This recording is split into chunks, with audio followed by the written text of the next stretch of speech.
एक व्यक्ति ने भगवान शंकर की तपस्या की। उसकी तपस्या से भगवान शंकर ने प्रसन्न होकर कहा कि भाई, मैं तुम पर बहुत प्रसन्न हूँ। तुम जो मांगोगे तुझे मिलेगा, परंतु जितना तुझे मिलेगा उससे दुगुना तुम्हारे पड़ोसी को मिलेगा। अब वो सोचने लगा कि अगर मैं धन मांगता हूँ तो जितना धन मुझे मिलेगा उससे दुगुना मेरे पड़ोसी को मिलेगा, तब तो वो बहुत धनी हो जाएगा। तथा और भी कोई चीज मांगता हूँ तो वो भी मेरे पड़ोसी को दुगुनी मिलेगी। अंत में सोच विचार करके उसने कहा कि भगवान, मेरी एक आंख फोड़ दीजिए।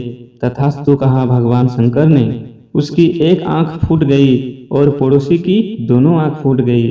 भगवान शंकर ने कहा, भाई, तुमने तो बड़ा बुरा वरदान मांगा, एक और मांग लो।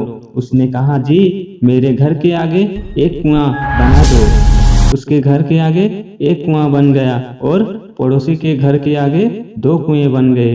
बेचारा पड़ोसी अंधा तो हो ही गया था। एक दिन जब बाहर निकला तो घर के सामने जो 2 कुएं थे उनसे बच नहीं पाया और एक कुएं में गिरकर मर गया। यो है आज की स्थिति। एक पड़ोसी दूसरे पड़ोसी को सुखी नहीं देखना चाहता। एक मित्र दूसरे मित्र को सुखी नहीं देखना चाहता। हम सब स्वार्थी हो गए हैं, मानवीय गुणों से हीन हो गए हैं, आतताई बन गए हैं, केवल दूसरों की टांग खींचने में लगे हुए हैं। एक मित्र दूसरे मित्र को सुखी नहीं देखना चाहता। सचमुच में हमारा प्राचीन भारत ऐसा भारत था जहाँ की व्यक्ति दूसरे के दुख से दुखी होता था और उसकी यो प्रार्थना होती थी कि सर्वे भवन्तु सुखिन, सर्वे सन्तु निरामया, सर्वे भद्राणि पश्यन्तु मा कश्चित् दुर्भाग् भवेत्। अर्थात कि सब सुखी हों, सब निरोगी हों।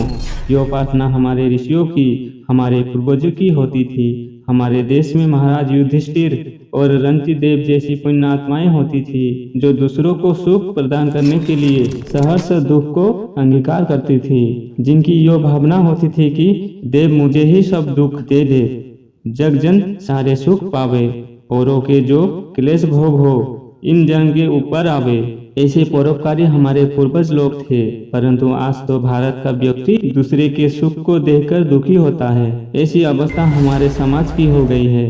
हम पूरी तरह दुष्टता को प्राप्त हो गए हैं।